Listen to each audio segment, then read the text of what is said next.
warahmatullahi wabarakatuh. Selamat siang Bapak Ibu semuanya. Salam sejahtera untuk kita semua. Alhamdulillahirabbil alamin. Puji syukur kehadirat Tuhan Yang Maha Esa atas nikmat sempat dan nikmat sehat sehingga hari ini kita semua bisa berkumpul dalam kegiatan diskusi bersama calon guru penggerak angkatan ke-7. Bapak Ibu yang terhormat, sebelum acara kita mulai, saya ingin mengucapkan banyak terima kasih kepada yang terhormat. Pertama adalah Ibu Kepala Sekolah, Ibu Suprati MPD yang hari ini kebetulan tidak bisa hadir. Kemudian yang kedua, yang terhormat kepada Bapak Ibu Guru dari kelas 1 sampai kelas 5 yang sudah berkenan hadir pada siang hari ini. Dan juga tamu kehormatan kita, ada wali murid, orang tua siswa perwakilan dari kelas 4 dan kelas 5. Bapak Ibu yang kami hormati, hari ini adalah ada suatu kegiatan diskusi tentang, temanya adalah diskusi aset sekolah yang nantinya akan dibawakan oleh Ibu Tuti Indrawati SPD, yang kemudian nanti dilanjutkan dengan yang kedua tentang penyusunan program jangka yang berpihak kepada murid. Nah, kedua acara ini harapannya bisa berjalan dengan lancar. Amin ya rabbal alamin.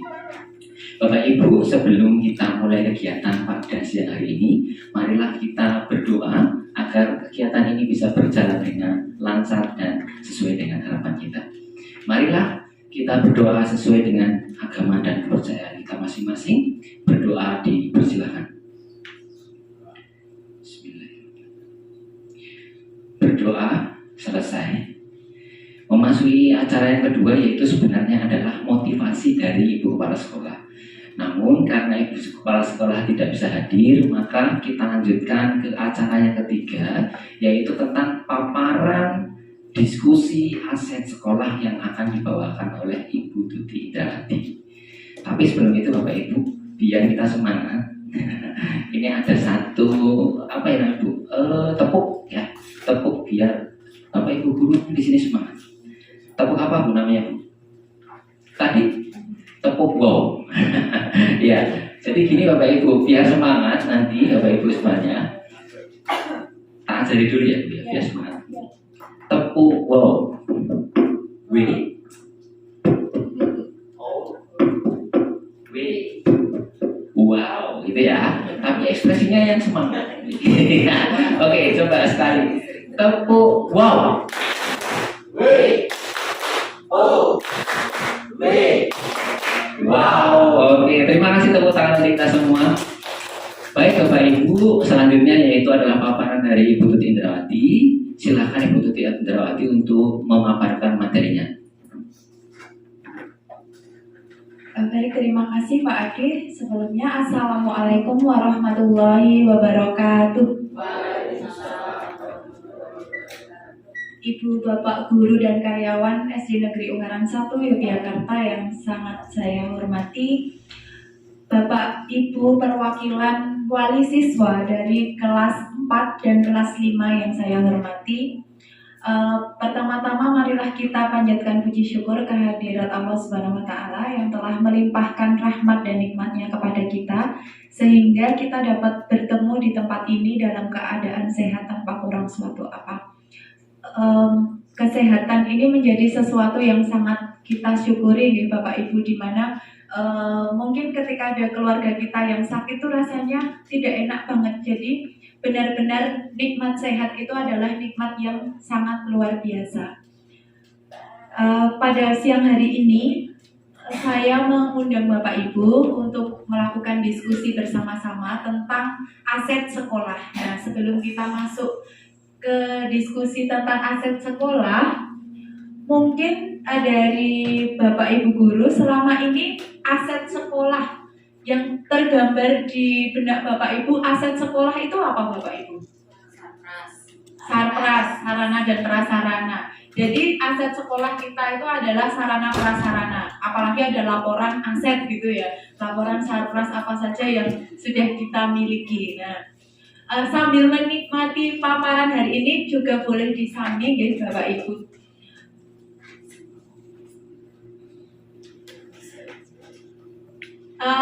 Ini perkenalan dari kami. Yang pertama, fasilitator biasanya mendampingi secara online ada Bu Krista Adayu dari Cilacap, lalu Pak Mariono pengajar praktik dari SMK Negeri 3 Yogyakarta, dan saya sendiri CGP Angkatan 7 dari Kota Yogyakarta. Nah, hari ini kita akan diskusi tentang pendekatan berbasis aset. Jadi, pendekatan ini menekankan pada kemandirian dari suatu komunitas untuk dapat menyelesaikan tantangan yang dihadapinya dengan bermodalkan kekuatan dan potensi yang ada di dalam diri mereka sendiri. Dengan demikian, hasil yang diharapkan akan lebih berkelanjutan. Jadi sebenarnya pendekatan itu ada dua Bapak Ibu. Yang pertama itu adalah pendekatan berbasis kekurangan. Dan yang kedua adalah berbasis aset. Nah, hari ini kita akan fokus ke pendekatan yang berbasis aset. Kalau pendekatan berbasis kekurangan itu biasanya kita akan menyelesaikan sesuatu berdasarkan permasalahan atau kekurangan yang kita miliki. Kita fokusnya pada kekurangan terus. Padahal seharusnya kita ini jangan fokus pada kekurangan kita, tapi fokuslah pada kelebihan kita. Nah, mungkin ada di antara Bapak Ibu yang Bapak Ibu itu menyadari tidak kelebihan saya itu apa? Menyadari Pak Parjo misalnya, kelebihannya apa Pak? Hitam tapi manis. Wah, ini kelebihannya hitam tapi manis, bisa memikat cewek-cewek. Jangan melihat dari wah aku tuh iya, jangan melihat dari kurangnya. Misalnya minder, duh saya tuh kok yo tingginya semampai. Nah, itu nggak boleh Pak. Jadi memang kita harus wah aku ini hitam manis memikat untuk cewek-cewek di luar sana misalnya. Nah, seperti yang kita tahu ya Bapak Ibu, Pak Parjo ini leadership-nya tinggi ya ketika menyiapkan anak-anak. Kalau kita ibu-ibu, ayo anak-anak baris, cepat ayo. Kalau Pak Parjo, Bapak hitung sampai 3, 1, 2, udah baris. Nah, beda dengan kita. Nah, itu ternyata aset. Jadi Pak Parjo ini punya aset leadership ke anak-anak itu tinggi. Seperti itu. Jadi kita harus mengenali dulu kita ini kelebihannya apa kok. Yang kelebihannya cantik ya manfaatkan cantiknya itu. Yang kelebihannya itu badannya kuat ya manfaatkan kuatnya itu untuk membantu usung-usung. Nah, kayak gitu Bapak Ibu. Jadi jangan pernah memandang sesuatu dari kurangnya. Kita cari lebihnya. Nah, hari ini kita bermaksud mencari aset yang ada di sekolah kita itu apa. Jangan dicari, oh kita kan nggak punya lab bahasa, nggak bisa ini kita. Nah, bukan seperti itu harapan diskusi hari ini. Tapi apa yang sudah kita punyai itu mari kita manfaatkan. Nah, kalau tadi aset itu di benak kita itu adalah tentang tentang sarana dan prasarana. Di sini aset itu ada berbagai macam Bapak Ibu. Ada 7 aset yang dimiliki. Yang pertama itu adalah modal manusia. Yang kedua adalah modal sosial. Yang ketiga modal politik. Lalu modal agama dan budaya, modal fisik, modal lingkungan, dan yang terakhir adalah modal finansial. Nah, diawali dari yang pertama tentang modal manusia. Nah, di sini adalah yang dimaksud modal manusia itu sumber daya manusia yang berkualitas. Ini berarti termasuk Bapak Ibu guru, anak-anak itu adalah sumber daya modal manusia. Lalu pengetahuan, kecerdasan, keterampilan yang dimiliki setiap warga itu juga menjadi modal bagi sekolah kita. Misalnya ada acara butuh MC, kira-kira mau nunjuk siapa Bapak Ibu? Pak Fauzan. Berarti asetnya Pak Fauzan itu berbakat dalam hal MC misalnya. mau band, wah ini ada tampilan band. Pak Romi, mosok band nampil ke Bu Nur Alifah sama Bu Nur Dika, nggak jadi. Nanti carinya Pak Romi, berarti Pak Romi itu aset sekolah kita. Nah, iya itu perlu kita dukung dan kita lestarikan. Loh, terus Bu Nur Dika aset bukan? Iya, Bu Nur Dika itu aset. Bayangkan Bapak Ibu ketika akreditasi harus ngumpulin RPP. Siapa orang nomor satu yang bisa mengakomodir Bapak Ibu? Bu Nur Dika. Nah, karena setiap orang di sini adalah aset, termasuk Bapak Ibu wali murid itu juga aset. Apa jadinya sekolah kita tanpa dukungan dari wali murid?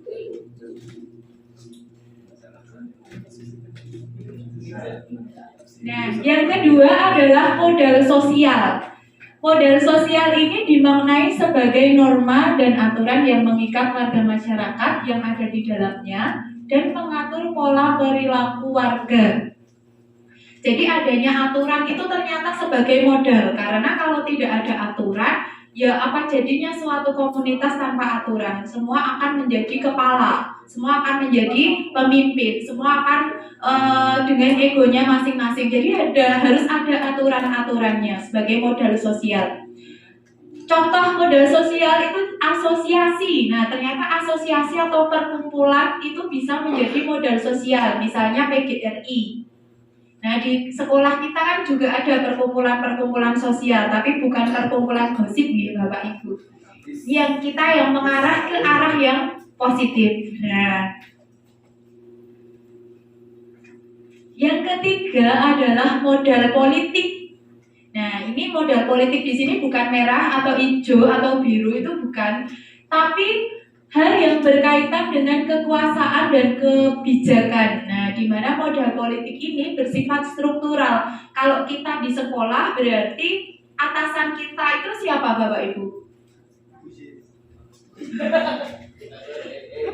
Berarti kita di bawah naungan dari Dinas Pendidikan Pemuda dan Olahraga. Nah, jadi nanti modal politiknya dari sana. Kalau dinas mengatakan ada kebijakan, nah kita di bawah ini harus ikut. Ini adalah modal politik. Nah, jadi ada kebijakan-kebijakan yang berorientasi pada peningkatan kualitas pembelajaran. Pak Romi ingat ya, berorientasi pada peningkatan kualitas pembelajarannya. Itu bisa ditekankan Bapak Ibu.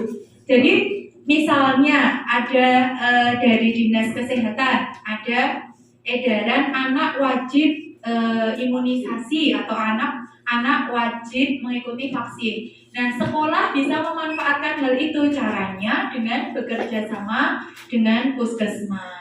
Lalu ada kebijakan zero sampah. Nah, kita juga mengikuti kebijakan itu. Ternyata itu adalah modal politik. Nah, yang keempat adalah modal agama dan budaya, di mana identifikasi dan pemetaan modal budaya dan agama merupakan langkah untuk melihat keberadaan kegiatan dan ritual kebudayaan dan keagamaan dalam suatu komunitas, termasuk kelembagaan dan tokoh-tokoh penting yang berperan langsung atau tidak langsung di dalamnya. Contohnya kegiatan keagamaan di sekolah. Nah, sepertinya untuk modal agama kita juga ada ya. Tokohnya, nah di sini tokohnya ada banyak, ada Pak Hamdan, ada Pak Iwan, ada Pak Zaki, ada Pak Marnakan. Nah, itu semua adalah tokoh-tokoh yang berperan dalam model budaya dan agama. Sedangkan Bapak Ibu guru yang lain itu juga tokoh, mungkin tokoh pendukung, karena yang menjadi tokoh utama kan guru agama.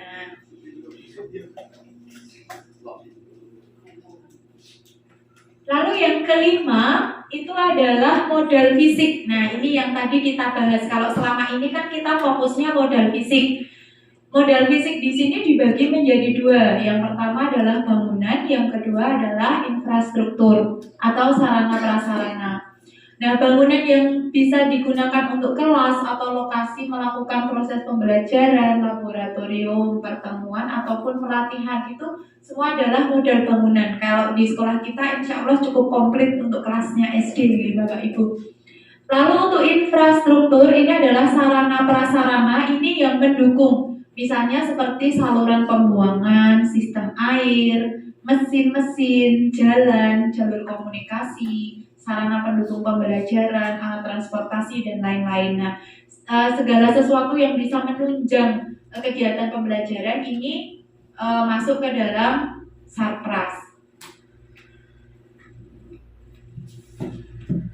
Nah, yang keenam adalah model lingkungan yang terdiri dari bumi, udara yang bersih, laut, taman, danau, sungai, tumbuhan, hewan, dan sebagainya. Itu juga bisa sebagai model. Karena dari lingkungan ini, anak-anak bisa belajar banyak hal. Mau belajar tentang jenis-jenis tanaman, bisa. Mau belajar tentang macam-macam hewan. Bahkan kemarin kita juga melakukan pelestarian ekosistem dengan melepaskan ikan di sungai. Nah, itu sebagai model lingkungan. Yang terakhir adalah model finansial. Nah, sekolah atau sebuah komunitas itu tidak mungkin berjalan tanpa adanya model finansial. Nah, model finansial di sini itu ada banyak hal. Kalau di sekolah mungkin yang paling utama adalah dana BOS ya. Tapi ada juga modal finansial yang lain, misalnya tabungan, hutan, investasi, pengurangan dan pendapatan pajak. Tapi itu mungkin kalau di sekolah belum ada nih Bapak Ibu. Hibah, gaji, serta sumber pendapatan internal dan juga eksternal. Atau bisa juga dengan menanam sayur kemudian dijual, menghasilkan uang dari produk-produk yang bisa dijual, melakukan usaha kecil yang bisa menghasilkan uang, ini menjadi modal finansial. Nah, begitu Bapak Ibu untuk paparan tentang aset. Tadi ada 7 model utama. Apa masih ingat Bapak Ibu? Yang pertama tadi manusia, lalu sosial, kemudian politik, lalu ada agama dan budaya, fisik, lingkungan dan finansial. Memang yang paling menyenangkan itu kalau berada bersama Bapak Ibu guru dan juga wali murid yang cantik-cantik. Nah, setelah ini saya akan meminta tolong Bapak Ibu untuk melakukan diskusi. Setiap kelompok nanti ini berapa ya?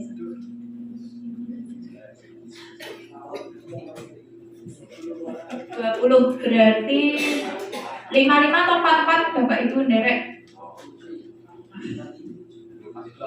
Dibagi 5 kelompok ya, jadinya 4 gitu nggih. Nggih. Monggo, sudah besar boleh memilih sendiri. Nah, jangan bermusuhan ya kalau nggak terpilih. Nah, pokoknya yang akur. Monggo Bapak Ibu bisa berkelompok 4-4. Lalu nanti tugasnya adalah mendiskusikan model yang dimiliki sekolah. Nah, outputnya itu beragam Bapak Ibu. Boleh mau buat peta konsep, boleh mau berupa gambar-gambar, boleh mau berupa narasi sederhana juga boleh. Tuh. Jadi ini termasuk pembelajaran berdiferensiasi produk ya Bapak Ibu. Jadi bisa beragam outputnya. Monggo Bapak Ibu bisa berkelompok. Lamanya 10 menit cukup Ibu. Oke, 10 menit ya. Serius kembali ke yang model.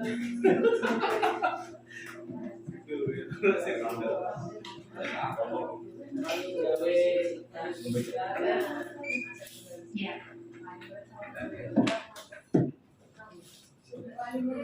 Wali murid berpisah. Dipecah.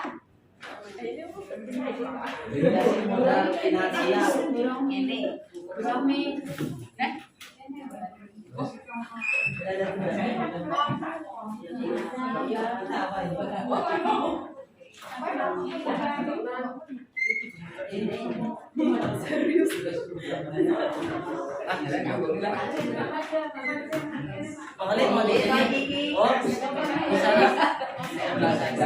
Ini kira-kira mau dibagi satu kelompok model apa atau semuanya? Satu-satu. Oke. Ini manusia. Ini sosial berarti. Sosial. Oke. Ini manusia apa ya? Ditulis manusia ya? Lingkungan. Fisik. Agama. Fisik. Berarti masih kurang 2 ya? Ada yang mau double Bapak Ibu? Oh ya, Agama sama. ambil yang sisa Bu. Bu Endang agama ya Bu. Sini sosial dan politik ya. Ya. Pak Romi tambah finansial ya Pak. Satu kertas sudah 2. Kalau dibagi 2.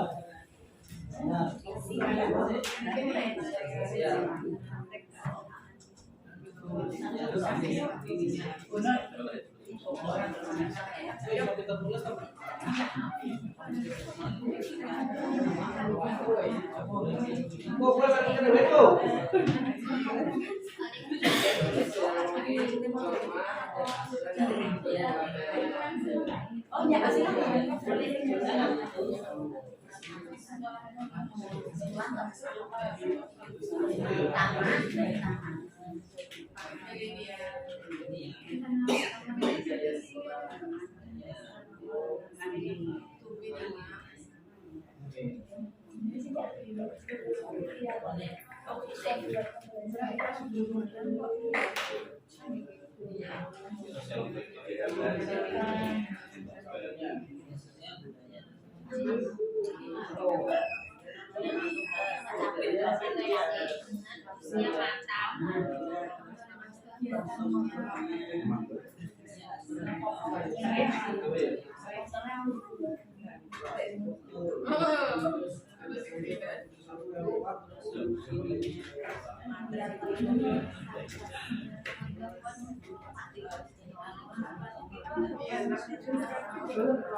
Allah serius gue kita.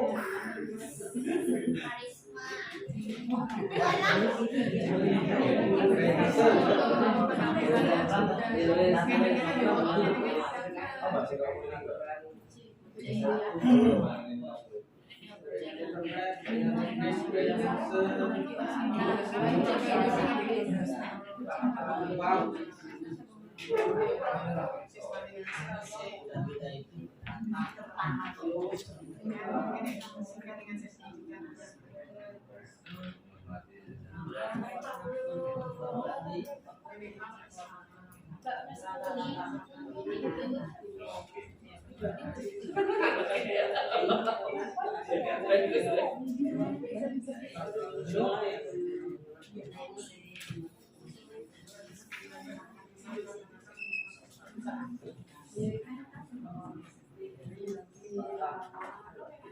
di sini yang habis.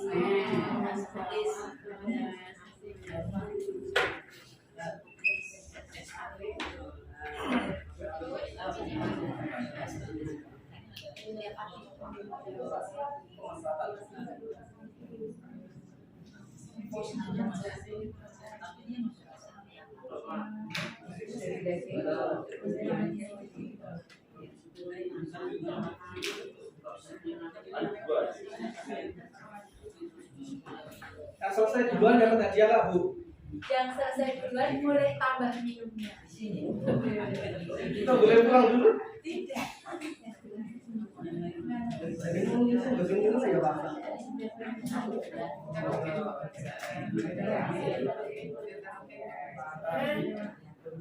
Tidak.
Kalau ada anggota kelompok yang tidak aktif bekerja gimana?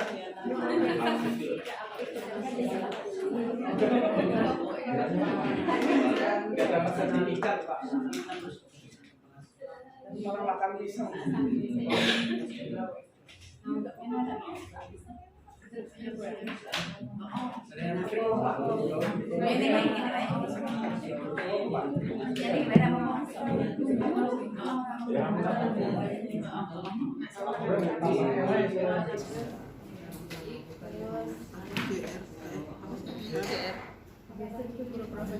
Guru profesional.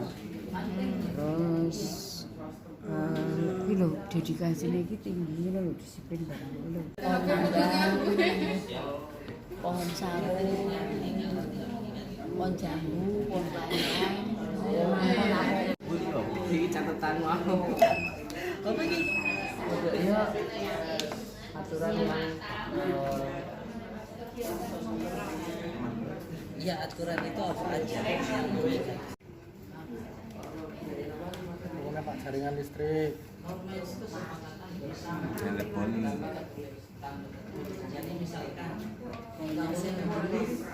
Alah sok serius kowe iki kok.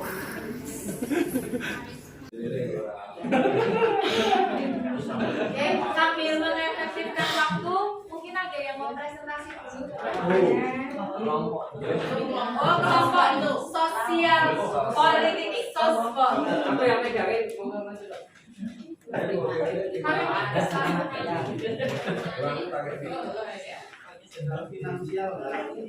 Ya, Bapak Ibu ini dari kelompok modal sosial dan politik berat loh ini sospol akan melakukan presentasi. Monggo, Pak. Assalamualaikum warahmatullahi wabarakatuh. Bapak Ibu, izinkan saya untuk mempresentasikan sedikit tentang modal sosial dan modal politik.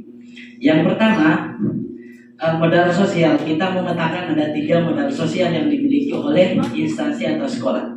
Yang pertama adalah norma, aturan, dan asosiasi. Yang pertama, norma. Norma adalah perilaku yang disepakati tanpa tertulis. Makanya yang sering kita lakukan dan kita didik anak-anak itu ada menghormati, menghargai, sopan santun, dan peduli lingkungan dan sesama. Ini yang tidak tertulis pada peraturan dan kurikulum kita. Yang kedua adalah aturan, ini yang administratif, tata tertib dan kedisiplinan. Ada tata tertib yang dituliskan di setiap kelas dan juga ada tata tertib yang dituliskan pada kurikulum sekolah. Yang ketiga adalah asosiasi. Ini adalah sekumpulan atau organisasi yang resmi yang kita rasakan di sekolah. Yang pertama ada PGRI, kemudian ada KKG guru kelas maupun KKG mata pelajaran, kemudian ada POS forum orang tua siswa, ada yang keempat komite, yang kelima adalah alumni. Ini adalah modal sosial yang kita miliki. Yang kedua adalah modal politik. Kami mengatakan ada dua modal politik, yang pertama internal dan eksternal. Yang internal adalah keputusan rapat, biasanya keputusan bersama dalam rapat. Yang kedua adalah keputusan kepala sekolah yang kaitannya dengan peraturan yang akan kita laksanakan di sekolah itu. Yang kemudian yang eksternal yang kedua, ini ada sebenarnya ini ada hierarki apa namanya? Hierarki. Nah, ini dari undang-undang atau negara, kemudian ada peraturan menteri, kemudian peraturan provinsi, daerah, dan dinas setempat atau dinas pendidikan. Tentunya berkaitan dengan kebijakan pendidikan. Terima kasih. Itu dari kelompok 2.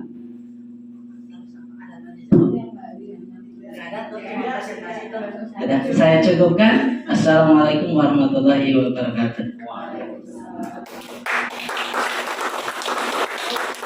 Oke, terima kasih untuk kelompok sosial dan politik yang sudah mempresentasikan. Ternyata modal sosial dan politik sekolah kita sangat banyak nih Bapak Ibu. Lanjut ke modal berikutnya, yaitu modal sumber daya manusia. Monggo, Ibu.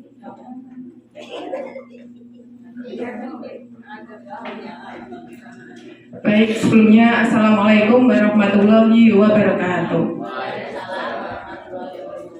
Alhamdulillah, saya senang sekali hari ini saya sebagai orang tua siswa bisa berkesempatan berkolaborasi diskusi singkat dengan dengan ibu-ibu guru yang hebat. Hasil diskusi singkat kami sebagai kelompok 1 yaitu model manusia.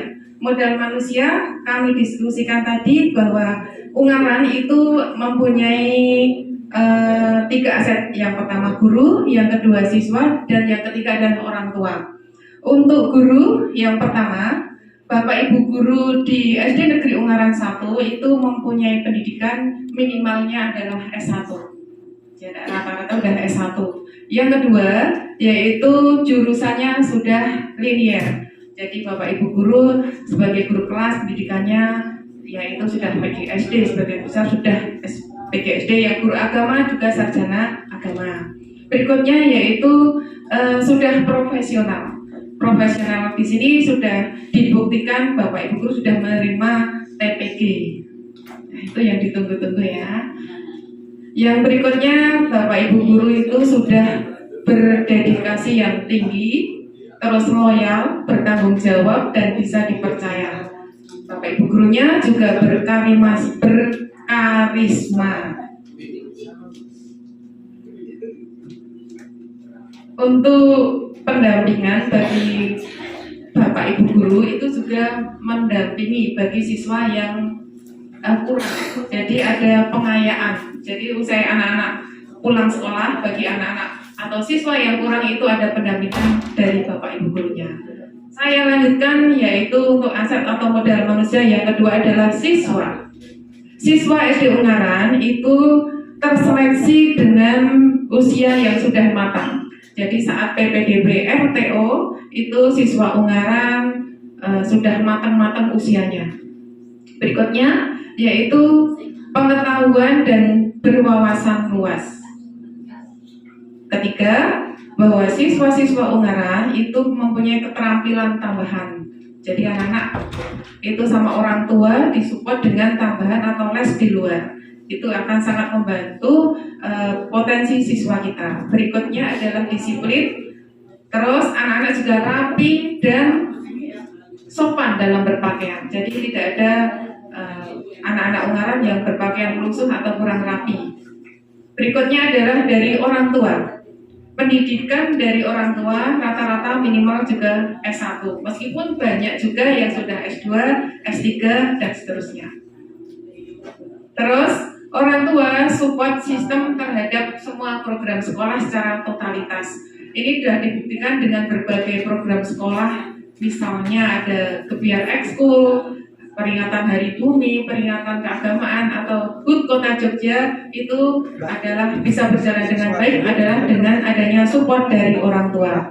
Orang tua Ungaran berikutnya adalah berkarismatik. Berikutnya heterogen pekerjaannya. Jadi pekerjaan dari orang tua Ungaran itu beragam sekali. Jadi seandainya dijadikan sumber belajar, beberapa kelas itu sudah mendatangkan orang tua untuk menjadi narasumber. Jadi anak-anak lebih jelas tentang berbagai macam profesi. Demikian presentasi dari kelompok 1. Terima kasih. Wassalamualaikum warahmatullahi wabarakatuh.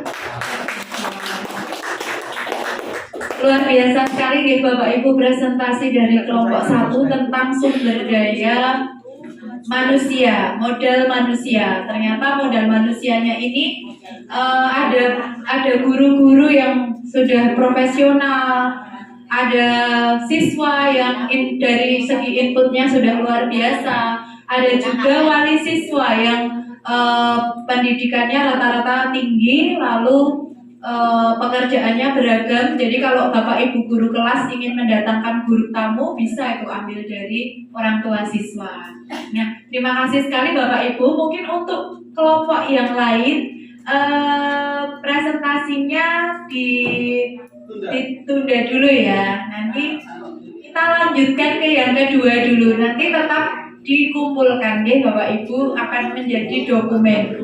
Nah, tidak perlu kecewa Bapak Ibu. Nah, saya yakin saya tadi muter itu luar biasa sekali. Ada yang tulisannya seperti dokter, ada yang tulisan bagus sekali dengan memetakan berbagai modal lingkungannya. Nah, ada yang memetakan modal agama dan budaya. Itu ternyata di sekolah kita ini komplit Bapak Ibu. Nah, nanti dikumpulkan ya Bapak Ibu. Terima kasih sekali Bapak Ibu. Mohon maaf jika dalam membawakan kegiatan ini banyak kesalahan. Saya akhiri. Wassalamualaikum warahmatullahi wabarakatuh.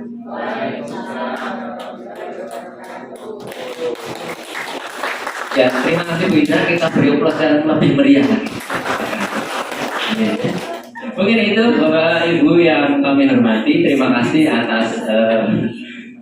atas kehadirannya hari ini, atas kesediaannya untuk mengikuti diskusi hari ini. Semoga apa yang disampaikan dari Bu Indra dan yang disampaikan oleh Bapak Ibu semua tadi memberikan kita tambahan wawasan, tambahan ilmu, dan memberikan kebermanfaatan di masa yang akan datang. Mungkin itu Bu Indra. Masih gak ada yang mau disampaikan? Sudah cukup. Baik kalau gitu dari kami mungkin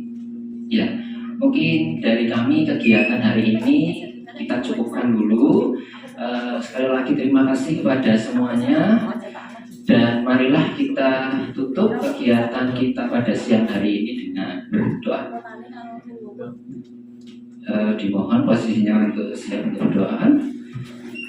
Berdoa menurut agama dan percaya kita masing-masing. Berdoa dipersilakan. Alhamdulillahirrahmanirrahim. Berdoa selesai. Bapak Ibu, mohon maaf jika mungkin dari awal sampai akhir ini kami ada kekurangan atau hal-hal yang kurang berkenan bagi Bapak Ibu. Sekali lagi terima kasih. Kami tutup kegiatan pada siang hari ini. Assalamualaikum warahmatullahi wabarakatuh. Waalaikumsalam warahmatullahi wabarakatuh. Matur nuwun semuanya.